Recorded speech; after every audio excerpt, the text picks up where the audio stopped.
این دخترچه زدن در او کوچه کشتن خریب کرتوش داروندن برای او نگی وفشی طرف نبیو میگه که اوی همه کسای آب چیه آب نداره. دختری رجب‌ماه خوشова ساکini маҳаллаи меҳрободи шаҳри Душанберо чанд рӯз қабл барои об гирифтан латукуб кардаанд. برای آب اینجا در هر روز جنگ 2 سال شد که ما آب میکشه آب نیست تماما در کلینی. چند سال اخیر حدود 2000 ساکini قسمتی بالایی маҳаллаи меҳрободи шаҳри Душанбе дар 6 моҳи гармо ба мушкили шадиди беобӣ рӯбарӯ ҳастанд. سال سال میشود اینمی دوما آب نیست یکا جون با خالی آب میکشیم اگر ایا جو بیاریم حقارت مون میکنن همسایه ایجا آب نگیره این آوا رو ما گذشتاندگیه. تعدادی از ساکنان این محله میگویند اگر خریدار یابند با علت بی‌آبی جای زیستشان را دیگر خواهند کرد.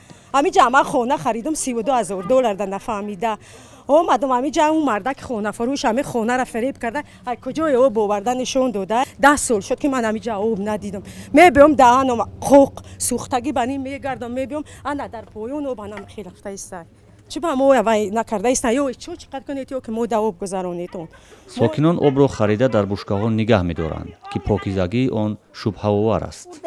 این همین بشکه ما ندیدید این همین بشکه در این همینجا ماندگی 130 سومون آب میخریم ما 20 گودک اینمی گودکا همش آخر 5 روز ده آب قربقه میشوه ما آب استفاده میبرن گودک چودکی ما. در گذشته زمان شوروی در قسمت بلندی محله مهرآباد 2 حوض با غنجایش 500 تن آب بنیاد کرده بودند و مردم با آب تامین میشد.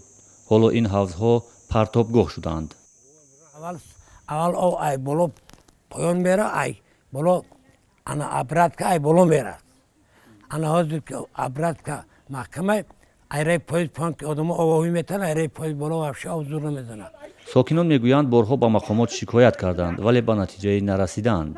مقامات اداره آب و کاریزی دوشنبه در صحبت به آزادی گفتند حالا جهت تامین ساکنان محله مهرآباد به آب آشامیدنی و بنیاد یک حوض بزرگ حکومت شهر دوشنبه یک طرحی را آماده و تصدیق کرده است و در نزدیکترین فرصت اجرای آن به راه انداخته خواهد شد.